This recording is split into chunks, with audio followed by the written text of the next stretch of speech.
8월 23일 교회 소식입니다.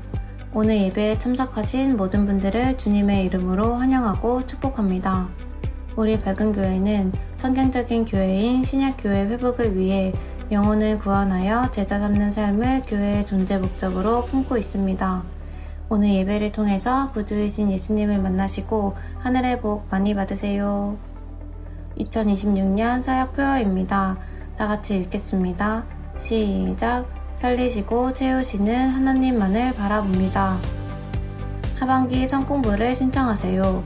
기간은 8월 9일에서 23일이고 과목은 필수 5개 과목, 선택 5개 과목입니다. 과목 오픈은 3명이 넘어야 개설됩니다. 위의 과목을 수료한 지 3년이 넘었으면 다시 수강합니다. 수강료는 3만원이고 담당은 최병기 목사님입니다. 8월 시원한 수요 예배가 8월 19일, 26일에 있습니다. 주제는 찬양하리라 있고 담당은 윤찬희 전도사님입니다. 예수 영접 모임이 8월 30일 주일 점심 식사 시간에 있습니다. 담당 목장은 주닮은 목장이고 담당은 담임 목사님입니다. 예배 회복이 신앙의 회복입니다. 주일 연합 예배, 룻기 시리즈 4, 멘토의 힘, 수요 예배, 시원한 수요 예배 3, 찬양 예배. 설교 동영상을 보며 말씀의 삶을 살려고 노력합니다. 설교 동영상으로 VIP와 결석한 목원들을 섬깁니다. 돕는 기도 부탁드립니다. 주님, 26년도에는 살리시고 채우시는 하나님만을 바라보며 살아가도록 도와주시옵소서. 주님, 우리 모든 성도들이 정치기도와 말씀 묵상을 통하여 성령님의 인도를 받으며 살아가도록 도와주시옵소서. 주님, 기도와 섬김으로 목장마다 1년에 1명의 VIP가 세례받고 2 목장이 분가하도록 도와주시옵소서. 주님, 다음 세대가 건강하게 세워지도록 도와주시옵소서. 주님, 하반기 삶공부 가운데 놀라운 은혜를 내려주시옵소서.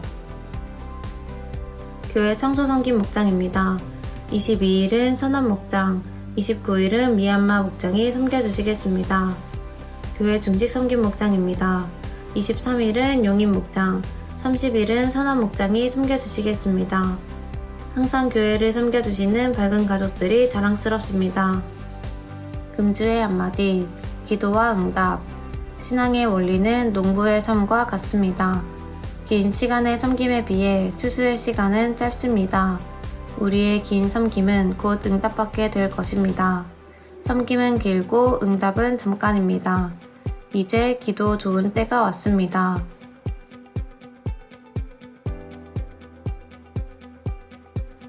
이번 한 주간도 주님 안에서 승리하세요. 감사합니다.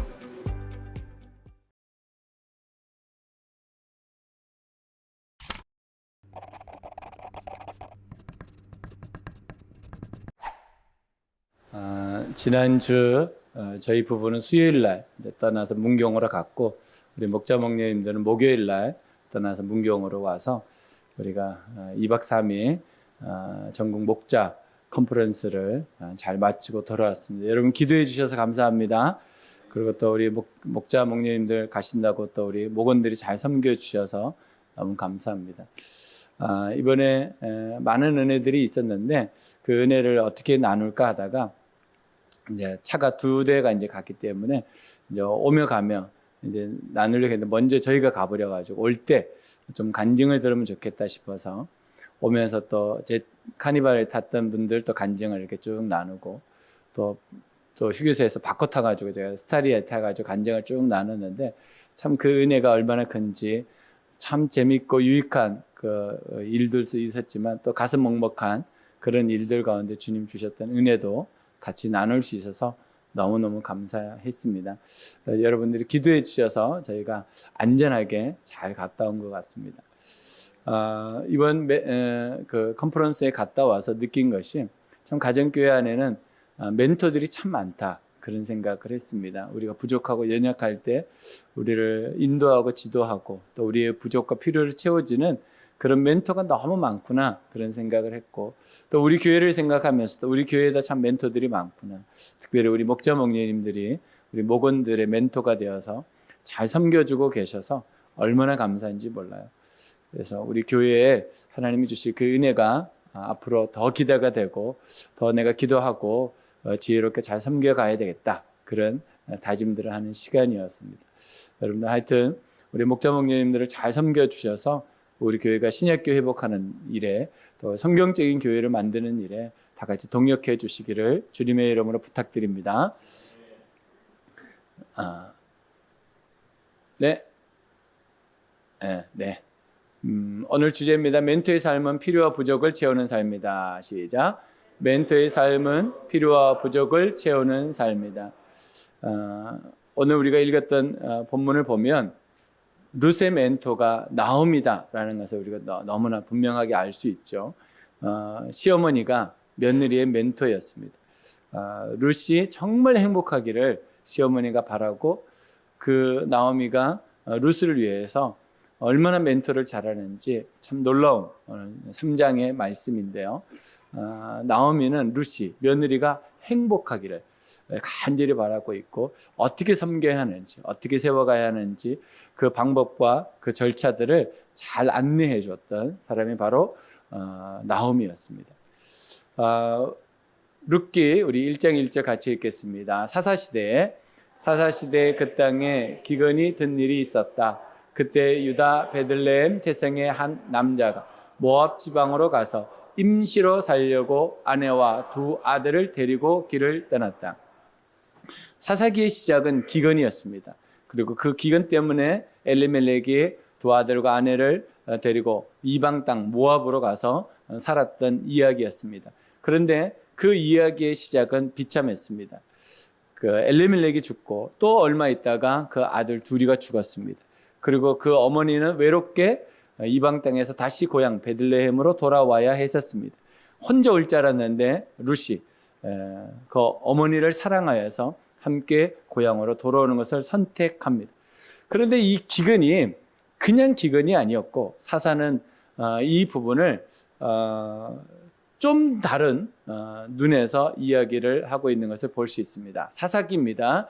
2장 11절로 12절 말씀입니다. 이스라엘 자손이 바알 신들을 섬겨 주님께서 보시기에 악한 행동을 일삼으며 이집트 땅에서 그들을 이끌어내신 주 조상의 하나님을 저버리고 주위의 백성들이 섬기는 다른 신들을 따르며 경배하여 주님을 진노하게 하였다.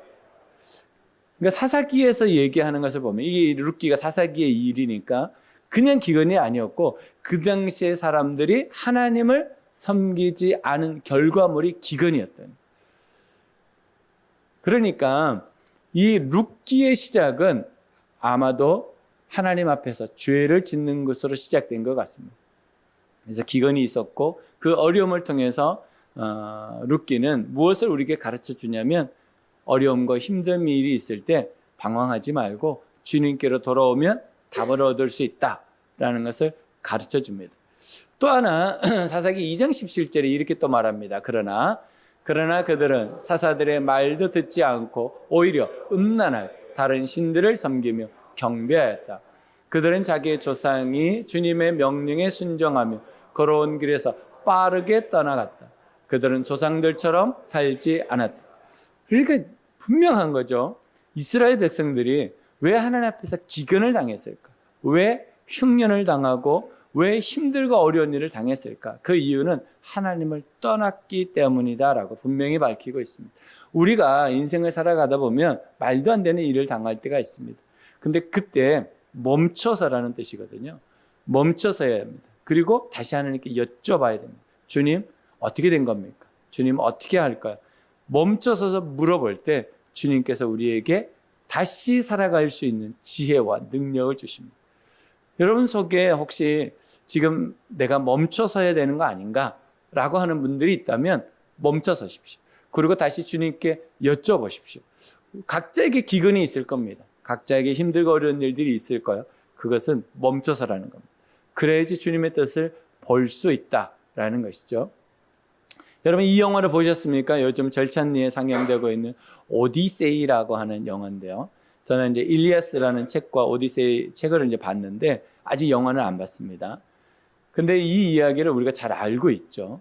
근데 오디세우스라고 하는 그 왕이 이제 전쟁을 위해서 떠나가잖아요. 트로이로 떠나가는데 그때 이 왕에게 아들이 하나 있었습니다. 텔레마코스라고 하는 아들이 있었습니다. 그 아들에게 아들을 멘토르라고 하는 아주 똑똑한 그리고 명석하고 인생을 잘 살아가고 있는 한 사람이 있었습니다. 그 사람한테 이 텔레마코스를 맡깁니다. 자기가 죽을지 살지 모르는 거죠. 전쟁이니까. 그러니까 정말 믿을 만한 사람, 내 아들을 책임질 만한 사람, 정말 훌륭한 왕으로 키워낼 만한 사람, 그 사람 바로 멘토로였다는 거예요. 멘토로. 그래서 이 사람에게 맡기고 오디세우스는 떠나갑니다. 여기에서 멘토르라는 말에서 멘토라는 말이 나왔어요. 그래서 우리가 인생을 살아가다 보면 멘토가 필요하잖아요. 내 힘과 내 지식으로 살아가지 못하는 때가 있습니다. 딱 멈춰야 될 때가 있어요. 그때 멘토가 필요한 거예요. 오디세우스는 멘토로에게 자기 아들을 맡겨서 아들을 훌륭하게 성장시켰다라는 것이죠. 그럼 멘토가 뭘까? 경험과 지혜를 나누는 좋은 자가 멘토입니다. 그래서 우리나라의 말에 선생이라는 말이 있죠. 그게 원래 우리나라 말이 아니고 한자로 되어 있는데 먼저 태어난 사람이라는 뜻이에요. 그러니까 먼저 태어난 사람이 가지고 있는 그 경험이죠. 경험. 멘토는 뭔가 경험이 있는 사람입니다. 이 경험을 사람들에게 나눠주는 거죠. 그래서 우리는 그것을 경험담이라고도 하고 교회에서는 간증이라는 말로 사용하고 있습니다. 그래서 우리가 인생을 살아가면서 힘들고 어려운 사람들을 볼 때 우리가 뭘 하냐면 내가 살아왔던 삶을 나누는 거죠. 이게 멘토가 하는 일이다라는 거예요. 우리 교회에서는 이제 목자 목녀님들이 목원들에게 그 일을 하고 있는 거죠. 내가 살아봤더니 이런 일이 있더라고. 내가 살지 않았다고 말하지 못하는 것은 아니죠. 누군가에게 들었는데 라고 또 경험담을 나눠줄 수도 있는 거죠. 멘토는 경험과 지혜를 나누는 사람입니다. 멘토는 정신적 지지자입니다. 정신적. 이게 뭐냐면 멘탈을 붙잡는 사람이에요. 우리가 살다 보면 멘탈이 깨질 때가 있습니다. 멘탈 붕괴, 멘붕 온다. 그런 말을 하잖아요. 그때 필요한 것이 멘토입니다. 멘토. 어떻게 해야 되지? 갈등이 있고 고민이 있고 걱정과 근심이 있는 사람들이 멘토를 잘 만나면 그 길에서 벗어날 수 있는데 멘토를 잘못 만나면 그 길에서 벗어나기가 참 어렵고 힘듭니다. 정신적인 지지자가 바로 멘토입니다. 특별히 가정에서는 부모님이 멘토이기도 하죠. 직장에서는 상사가 멘토이기도 하죠. 그래서 여러분들에게 멘토가 다 있습니다. 그리고 또 한 가지는 우리가 나이가 먹으면 나도 모르게 멘토가 될 수밖에 없다는 거예요. 나이가 먹는 것 때문에. 왜냐하면 경험이 있기 때문에. 그래서 여러분들이 살아가면서 내가 멘토라는 생각을 가지고 사시는 것이 좋습니다. 그러면 어제보다 오늘 조금 더 다르게 살 수 있습니다. 멘토라는 단어가 우리를 온전하게 살아갈 수 있도록 도와준다라는 거예요. 마지막으로 멘토는 잠재력을 이끌어내는 안내자입니다. 각자에게 있는 잠재력이 있습니다.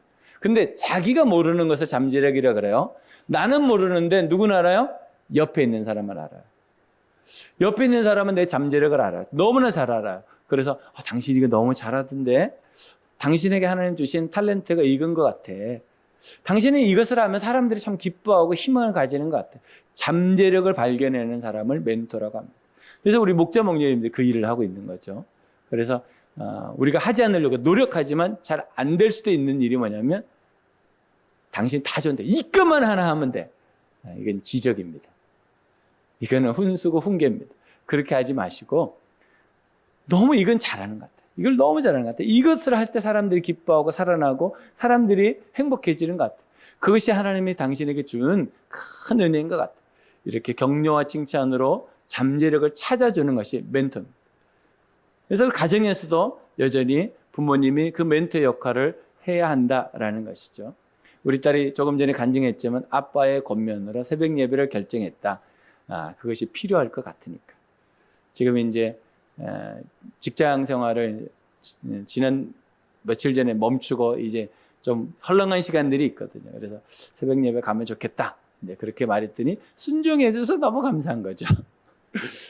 여러분, 멘토는 잠재력을 보는 겁니다. 잠재력. 그리고 정말 경험과 지혜를 잘 나누어서 그 사람을 살리고 세우는 일이에요. 그 사람을 행복하게 만드는 일에 사용받는 것이 멘토다라는 것을 여러분 꼭 기억해 주시기 바랍니다. 그럼 어떻게 필요와 부족을 채우는 삶, 멘토의 삶을 살아갈 수 있을까? 세 가지로 나누려고 합니다. 첫 번째는 관심을 가집니다. 관심을 가집니다. 시작. 관심을 가집니다. 1절입니다. 시어머니 나오미가 룻에게 말하였다. 얘야, 내가 행복하게 살 만한 안락한 가정을 내가 찾아보아야 하겠다. 지금 나오미에게 한 가지 관심밖에 없어요. 그게 뭐였죠? 며느리 룻이 행복해지는 거. 룻이 행복한 것이 나오미의 행복이에요. 그러니까 모든 관심을 누구에게 쏟냐면 룻에게 쏟아요. 여러분 그거 아십니까? 우리 목원들의 행복이 목자 목녀님의 행복이라는 거 모르시는 것 같은. 아니 진짜 그렇습니다. 자녀의 행복이 누구의 행복이에요? 부모의 행복이잖아요. 저는 우리 목자 목녀님이 행복하면 제가 행복해요. 그 목자 목녀님이 힘들면 저도 너무너무 힘들어요. 그 여러분들의 삶 속에 멘토로 산다는 것이 뭔가 누군가의 행복을 도와주는 거예요. 정말 행복했으면 좋겠어요. 우리 성도들 정말 예수님 때문에 그 예수 그리스도의 복음 때문에 행복했으면 좋겠어요. 그러려면 우리가 관심을 가져야 돼요. 관심을 가지지 못하면 행복할 수 있도록 도와주지 못한다는 거예요. 그래서 여러분 기도해야 됩니다. 하나님 저에게 내 주변에 있는 사람들께 관심을 가질 수 있도록. 관심을 가질 때 하나님은 어떻게 도와야 되는지, 뭐가 필요한지, 뭐가 부족한지가 분명히 보인다라는 것입니다. 멘토의 첫 번째 삶은 관심입니다. 관심. 내가 목자 목녀로 섬길 때 제일 먼저 기도해야 될 것이 하나님 내가 목원들에 대해서 관심을 가지게 해주십시오. 관심이 있어야 보여요. 관심이 없으면 안 보입니다. 그러면 말도 못 해주고 기도도 못 해주죠. 관심을 가지고 바라봐야 된다는 거예요. 관심은 뭔가 필요가 무엇인지 보는 거예요. 우리 주변에 있는 사람들이 필요가 뭘까? 뭐가 필요할까? 뭐가 필요할까? 이게 보여야 됩니다.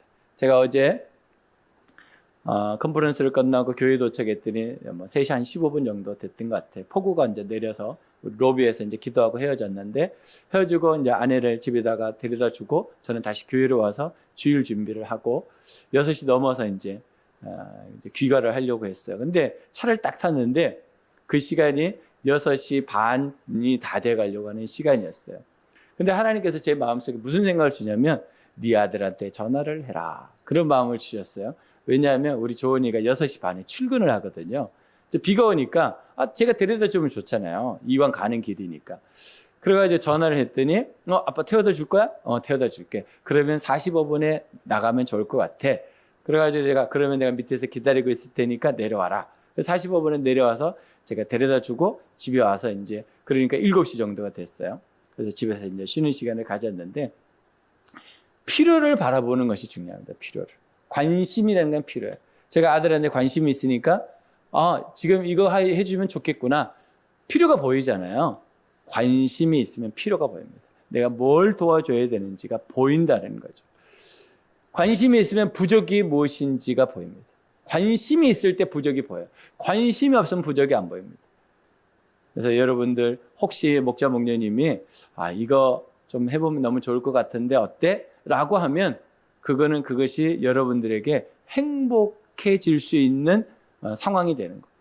그래서 여러분들 그 말에 순종해 주는 것이 여러분들에게 도움이 됩니다. 왜냐하면 기도하고 있는 사람은 부족이 보이는 사람이에요. 그 권면을 여러분 들어주실 때 여러분들에게 결과물이 행복이 됩니다. 어떻게 섬겨야 할지 관심을 가져야지 방법이 나옵니다. 방법이 없이 섬기면 안 됩니다. 꼭 방법을 가지고 섬겨야 됩니다. 그러려면 기도하셔야 돼요. 관심을 가지면 행복을 위해 섬기게 됩니다. 행복을 위해. 두 가지 관심이 있을 수 있어요. 하나는 시기와 질투에 관심이 있을 수 있어요. 저 사람 왜 아무것도 안 하는 것 같은데 저렇게 행복하게 살지? 아무것도 안 하는 것 같은 저 사람 왜 이렇게 좋은 일이 있지? 나는 왜 이랬지? 이 엉뚱한 관심이죠. 비교의식, 열등감의 관심입니다. 그러나 진정한 관심을 가지면 상대편의 행복을 바라보게 되죠. 어떻게 하면 저 사람을 행복하게 도와줄까? 내가 어떻게 도와주면 저 사람이 행복해질까? 그것이 우리가 가져야 될 관심이고 하나님 아버지께서 예수님을 통해서 우리에게 가지신 관심이에요. 하나님은 우리에게 너무 관심이 많으셔. 그래서 누가 그러더라고요. 하나님은 수다쟁이시다. 왜? 66권 성경을 쓸 정도로 하나님은 수다가 많으시다. 말을 너무 많이. 근데 다른 말로 하나님은 우리에게 관심이 많으시다. 너무 많으세요. 우리가 어떻게 살기를 원하실까? 하나님은 우리가 행복하게 살기를 원하시다. 관심이에요. 그 부모가 자식에게 관심이 있어요. 그러니까 그 자녀가 어떻게 되기를 원하는 거예요. 행복하게 살기를 원하는 거예요. 우리 초원지기 목자 목녀님이 관심이 많아. 그러니까 어떻게 해요? 행복하게 살기를 원하는 거예요. 우리 목자 목녀님들이 목원들에게 관심이 많아요. 그러니까 어떻게 해요? 행복하게 살기를 원해서 섬기는 거예요. 관심이 중요합니다. 기도하면서 어떻게 해야 할지를 찾고 하나님 앞에 나아갈 때 이 관심은 구체적이 되고 열매가 됩니다. 그러니까 기도하지 않고 관심 가지지 마시고 기도하면서 관심을 가지면 훨씬 큰 열매, 기쁨이 주어진다는 것을 잊지 마시기 바랍니다. 무명 철학자가 한 말이어서 같이 나눕니다. 관심은 최고의 발견 도구이다. 무관심 속에서는 아무것도 보이지 않고 아무것도 발견할 수 없습니다. 여러분, 무관심하면 아무것도 안 보입니다. 전혀 안 보입니다. 사람이 다쳐가서 피가 철철 나는데도요, 관심이 없으면 안 보여요. 근데 관심을 가지잖아. 머리카락 한 올도 보입니다. 이게 관심의 능력이에요. 그러니까 우리가 정말 멘토로 살아가려면 첫 번째 관문이 관심이다, 관심. 내가 관심을 가져야 돼. 내가 관심을 가지지 못해. 관심이 있을 때 필요가 보이고 부족이 보입니다. 여러분들에게 이 관심, 내가 그 사람을 사랑하여 행복하게 해주려고 하는 이 관심 넘쳐나시기를 주님의 이름으로 축복합니다. 성경은 우리에게 뭐라고 말씀하시나? 바울이 에베소에 보낸 편지 내용입니다. 1장 18절입니다. 너희 마음에 눈을 밝히사 그의 부르심의 소망이 무엇이며 성도 안에서 그 기업의 영광의 풍성함이 무엇이며. 바울이 볼 때 에베소 교인들에게 하나님의 필요와 부족을 채워주셔서, 근데 뭐가 안 열리니까? 눈이 열리지 않으니까 이게 안 보이는 거야. 너희들에게 소망이 있어. 하나님이 주시는 풍성함이 있어. 눈을 열어, 눈. 그런데 이 눈이 닫혔다, 감겼다라는 것을 어떻게 알아요? 관심이 있으니까 안 돼요. 저 사람 지금 눈이 닫혀 있구나. 하나님이 주신 소망과 풍성한 게 있는데 눈이 닫혀 있으니까 안 보이니까 얼마나 안타까워요. 관심이 있으니까 보이는 거예요. 관심이 없으면 절대로 안 보입니다. 그러니까 어떻게 해요? 우리 같이 기도해보자. 같이 성경 읽어보자. 우리 같이 이것도 해보고 저것도 해보자. 관심이 있으니까. 눈이 안 열리니까. 여러분, 하나님, 내가 관심을 가지려면 우리의 눈이 열려야 된다는 이 성경의 비밀을 여러분 꼭 깨달으시기를 주님의 이름으로 축복합니다. 두 번째는 우리가 어떻게 멘토로 필요와 부족을 채우는가? 지혜로 섬깁니다. 지혜로 섬깁니다. 시작. 지혜로 섬깁니다. 2절입니다. 생각해보렴. 우리의 친족 가운데 보아스라는 사람이 있지 않냐? 내가 요즘 그 집 여자들과 함께 일하고 있다. 잘 들어보아라. 여러분, 여기에서 룻이 모르는 게 있고 나오미가 아는 게 있습니다. 룻은 뭘 모를까요? 보아스가 어떤 사람인지, 앞으로 어떤 사람이 될 것인지 모르고 있어요. 나오미는 알고 있어요. 그리고 이스라엘의 제도, 하나님이 말한했던 고엘이라는, 우리 지난주에 나눴잖아요. 고엘이라는 제도를 나오미는 알고 있고 룻은 몰라요. 그러니까 나오미가 어떻게 하냐면 룻한테 지혜를 전수해요. 너 이렇게 하면 참 좋겠다. 구체적으로 이렇게 말합니다. 3절로 4절입니다. 너는 목욕을 하고 향수를 바르고 고운 옷으로 몸을 단정하고서 타작마당으로 내려가거라. 그 사람이 먹고 마시기를 마칠 때까지 너는 그가 눈치채지 못하도록 조심하여야 한다. 그가 잠자리에 들 때 너는 그가 눕는 자리를 잘 보아두었다가 다가가서 그의 발치를 들치고 누워라. 그러면 그가 너의 할 일을 일러줄 것이다. 이게 지혜예요. 일을 많이 하고 땀을 많이 흘렸으니까 목욕을 해야 된다는 거. 너는 여자니까. 그리고 어떻게 해요? 향수가 어디서 났을까요? 나오미가 아마 구했을 거예요. 어떻게든지 구했지 않겠어요? 그리고 그것을 바르고 보아스와 어떻게 관계를 맺어야 하는지 가르쳐주는 거예요. 보아스는 이제 룻을 잘 몰라요. 이방에서 왔고 나오미를 보아스는 며느리인 것 같은데 이 사람이 어떤 사람인지 잘 몰라. 그리고 자기가 어떻게 해야 되는지 잘 모르는 거예요. 그런데 나오미가 그 둘을 연결해 주죠. 보아스는 독신이었고 나오미는 돌싱이었어요. 그런데 하나님께서 이 두 사람을 만나게 돼 절묘하게 만나게 하는 거예요. 절묘하게. 근데 그 중간에 누가 도와주냐면 나오미가 도와줘요. 나오미가 지혜롭게 그 사람들에게 서로 불편하지 않도록 도와주는 거예요. 보아스는 성품이 아주 신중하고 정중한 사람이라고 그랬잖아요. 나오미가 가르쳐줘요. 보아스가 할아버지이기 때문에 일찍 잠들 거야.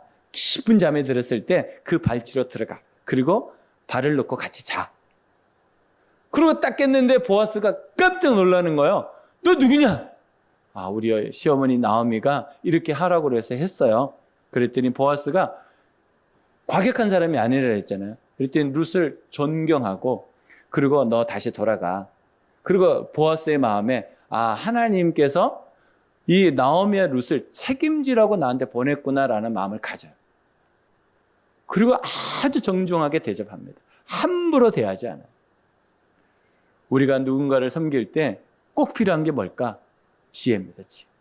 솔로몬만 지혜가 필요한 것이 아니라 섬기는 자에게 꼭 필요한 게 뭐냐면 지혜입니다. 지혜. 그래서 우리 멘토로 섬기시는 우리 목자 목님들 지혜를 구해보세요. 하나님 저에게 지혜 주세요.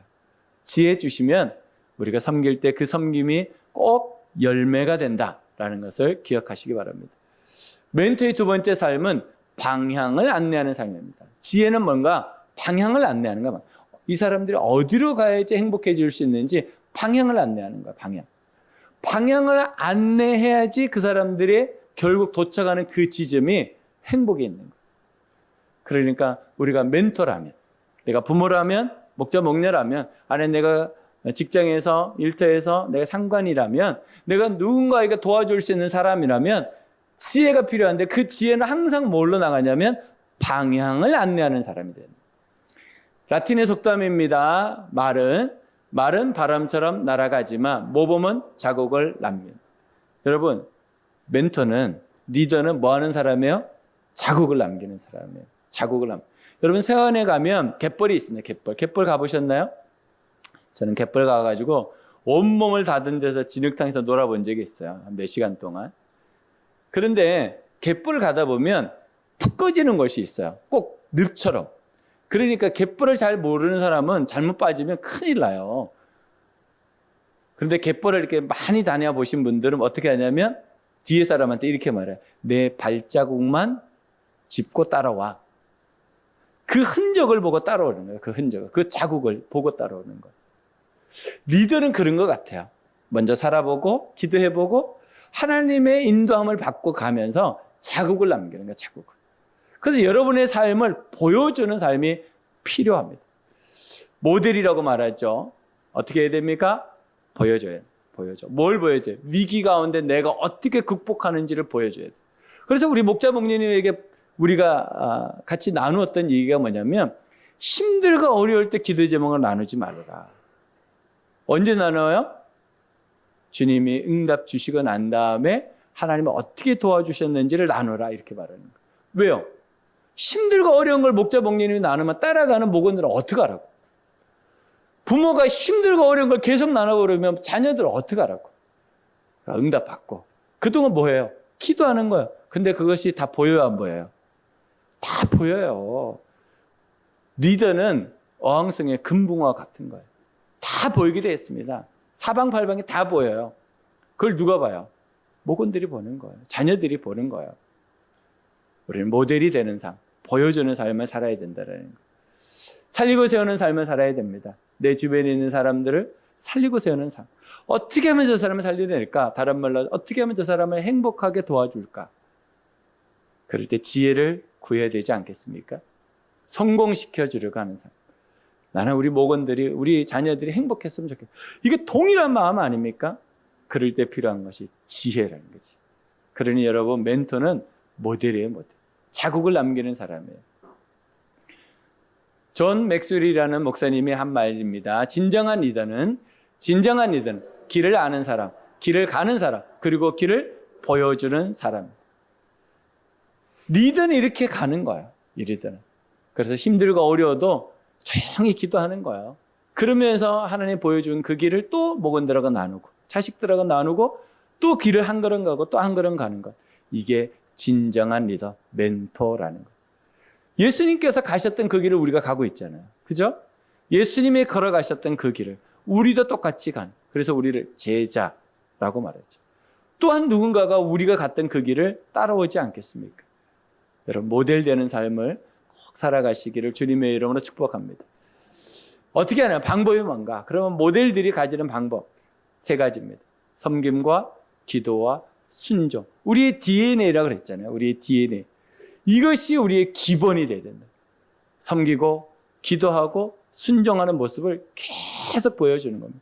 그럴 때 그것을 보고 자란 우리 목원들이, 우리 자녀들이 이렇게 살아갈 거예요. 방법입니다. 여러분 꼭 기억하시기 바랍니다. 디모데전서 4장 12절입니다. 아무도 그대가 젊다고 해서 그대를 없인 여기지 못하게 하십시오. 도리어 그대는 말과 행실과 사랑과 믿음과 순결에 있어서 믿는 이들의 본이 되십시오. 뭐가 되라고요? 본이 되십시오. 신앙의 삶으로 예수 그리스도를 나의 구주와 주인으로 딱 붙잡는 그 본이 되라는 거예요. 본이. 언제 본이 제일 될 수 있을까요? 언제? 위기를 경험할 때. 그때 본이 됩니다. 어려움을 당할 때, 감당할 수 없는 고통을 당할 때, 그때 본이 됩니다. 평상시에는 잘 몰라요. 그러나 위기 가운데 있어 보면 아, 저 사람이 정말 우리의 리더구나, 우리의 멘토구나, 그것을 알게 된다는 거예요. 부모님이 정말 힘들고 어려울 때도 자녀들을 위하여 헌신하고 희생하는 그 모습이 나중에 자녀들에게 이렇게 고백되죠. 내 인생에서 가장 존경하는 분은 나의 아버지, 어머니다. 왜 그러나? 그렇게 힘들고 어려웠음에도 불구하고 그 시간을 잘 버텨내고 우리를 보호해 줬다. 여러분, 리더는 그렇게 사는 겁니다. 본이 되는 삶을 사는 겁니다. 본이. 제가 중환자실에 누워서 빨리 교회로 오고 싶었던 이유 중에 한 가지가 그거였다 그러죠. 나를 기다리고 있는 사람들이 있다. 내가 그 사람들에게 하나님의 은혜로 회복되어 있는 걸 보여줘야 되겠다. 보여줘. 내가 병에 지지 않고 이겨내는 걸 보여줘야 되겠다. 본이 되는 겁니다. 여러분을 보고 있는 많은 사람들이 있다는 걸 기억하시고 정말 그 힘들고 어려운 것 주님 도와주십니다. 꼭 응답하십니다. 역사해 주실 줄로 믿습니다. 3번째는 사랑과 순종으로 섬깁니다. 사랑과 순종으로 섬깁니다. 시작. 사랑과 순종으로 섬깁니다. 5절 6절입니다. 루시 시어머니에게 대답하였다. 어머니께서 일러주신 대로 다 하겠습니다. 그는 타작마당에서 내려가서 시어머니가 시킨 대로 다 하였다. 룻은 순종하고 나오미는 룻을 사랑하고, 이게 우리가 가져야 될 모습입니다. 정말 하나님이 우리에게 주시기를 원하는 관계 가운데 가장 핵심이 뭔가? 사랑과 순종의 관계. 그래서 예수 그리스도께서 이 땅에 오셨을 때 가장 많이 하셨던 게 뭐예요? 우리를 사랑한다고 말하는 거예요. 근데 그 사랑이 어디서부터 흘러와요? 하나님께서 말씀하시죠? 요단강가에서. 이는 내 사랑하는 아들이다. 하나님으로부터 그 사랑이 흘러오고 그 사랑이 예수님께 있고 그 예수님의 사랑이 우리에게 흘러가는 거예요. 이제 멘토가 그 사랑을 흘려보내는 사람이 돼야 됩니다. 그럼 사랑하려면 어떻게 해야 될까요? 참고 참아야 됩니다. 그럴 때 우리는 사랑을 흘려보낼 수 있습니다. 그 사랑이 우리를 뭐하게 해요? 순종하게 만드는 거예요. 그래서 우리는 사랑과 순종을 항상 경험하고 살아갈 수밖에 없다라는 거죠. 나오미와 룻의 관계는 사랑과 순종의 관계였습니다. 멘토와 멘티의 관계는 항상 사랑과 순종의 관계입니다. 하나님과 예수님의 관계도 사랑과 순종의 관계였습니다. 뿐만 아니라 남편과 아내, 부모와 자식, 상전과의 일꾼, 모든 관계가 사랑과 순종의 관계입니다. 그러니 여러분, 멘토는 이 2가지 다 하는 거예요. 사랑하는 일과 순종하는 일. 그럴 때 누군가는 보고 배우는 거예요. 사랑과 순종. 진정한 멘토링은 같이 읽습니다. 진정한 멘토링은 다른 사람 안에 있는 힘과 가능성을 찾아내어 그들이 스스로 빛날 수 있도록 사랑으로 이끄는 것이다. 오프라 윈프리라고 유명한 미국의 아나운서가 있잖아요. 사회자가 있잖아요. 이 사람이 했던 말이에요. 이 사람도 예수를 안 믿고 마약도 하고 별일을 다 했던 사람. 그런데 예수 그리스도를 믿고 난 다음에 그 인생 가운데 가장 진정한 멘토가 누구였는가? 예수였다, 예수. 그리고 오감사를 전 세계에 퍼뜨린 사람이 오프라 윈프리였습니다. 여러분, 우리 인생 가운데 진정한 멘토는 누굴까? 리더는 누굴까? 예수님이에요. 그러면 그 예수님을 보고 따라가는 우리도 그 삶을 살아가려고 노력해보는 거죠. 그것이 사랑입니다, 사랑. 그리고 순종의 삶으로 살아내는 겁니다. 데살로니가 전서 2장 7절로 8절입니다. 물론 우리는 그리스도의 사도로서 권위를 주장할 수도 있었습니다. 그러나 우리는 여러분 가운데서 마치 어머니가 자기 자녀를 돌보듯이 유순하게 처신하였습니다. 우리는 이처럼 여러분을 사모하여 여러분에게 하나님의 복음을 나눠줄 뿐만 아니라 우리 목숨까지도 기쁘게 내줄 생각이었습니다. 그것은 여러분이 우리에게 사랑을 받는 사람이 되었기 때문입니다. 바울이 뭐라고 말하냐면 데살로니가 지역에 있는 가정교회 사람들에게 주님이 나를 사랑하셔서 내가 사도가 됐다. 그래서 내가 여러분들을 그렇게 사랑하면서 섬긴다. 꼭 뭐처럼? 유모처럼. 젖먹이를 하는 사람이 유모라 그러잖아요. 얼마나 사랑으로 섬겨내고 그가 컸을 때 유모의 말을 더 잘 듣는 순종하는 사람이 되잖아요. 그러니까 사랑과 순종의 관계가 우리에게 있을 때 우리가 멘토가 된다. 예수님이 왜 우리의 멘토가 되셨습니까? 우리를 사랑해 주셨기 때문에 우리가 순종하며 사는 거 아니겠습니까? 여러분, 부모님의 말에 왜 우리 자녀들이 순종하겠습니까? 부모님이 자녀를 사랑하기 때문에. 여러분, 사랑과 순종의 관계는 우리가 죽는 날까지 날마다 실천하고 실천해야 될 일인 것입니다. 모든 관계는 필요와 부족을 채워줌으로 만들어집니다. 그래서 우리의 삶은 멘토의 삶이 되어야 되고 멘토의 삶은 상대의 필요와 부족을 채워주는 삶이 되어야 된다라는 것입니다. 제가 한 분을 소개하려고 합니다. 이분은 맹인입니다. 페니 크로스비라고 하는 이분은 찬양의 여왕이라는 말을 들었던 8,000편의 찬양 시를 썼던 사람입니다. 오늘 우리가 찬양할 오 놀라운 구세주 예수라고 하는 찬양을 이분이 셨습니다. 그런데 이 크로스비가 생후 6주 만에 시각을 잃어버립니다. 그것은 의사의 실수 때문에 두 눈의 시각을 잊어버립니다. 그리고 1년이 되지 않아서 아버지가 죽습니다. 아버지가 없는 1800년대의 삶은 굉장히 빈궁하고 힘들고 어려운 삶이었습니다. 그래서 어머니가 가사 도움으로 일을 떠납니다. 그리고 할머니에게 맡겨져서 크로스비가 자랍니다. 그때 11살 되던 해 할머니가 돌아가십니다. 그리고 어머니와 같이 만나서 가정을 꾸려 삽니다. 어머니가 재혼합니다. 근데 하필이면 재혼했는데 그 아버지가 알코올 중독자. 눈은 멀었죠. 의지한 할머니는 없죠. 아버지라고 있는 그 아버지는 알코올 중독자죠. 힘들고 어려운 삶 속에서 이 사람이 딱 하나 붙잡고 살아갑니다. 그게 뭐냐면 할머니의 유언이었어요. 뭐라고 유언하냐면 크로스비, 너 예수님 잘 믿고 천국에서 꼭 나 만나자. 크로스비가 너무나 힘들고 어렵죠. 그 할머니의 유언을 마음에 붙잡습니다. 크로스비에게 멘토는 누구였을까요? 할머니였어요. 여러분, 멘토는 우리 인생을 좌지우지할 수 있습니다. 그러니 우리가 어떻게 살아야 되겠습니까?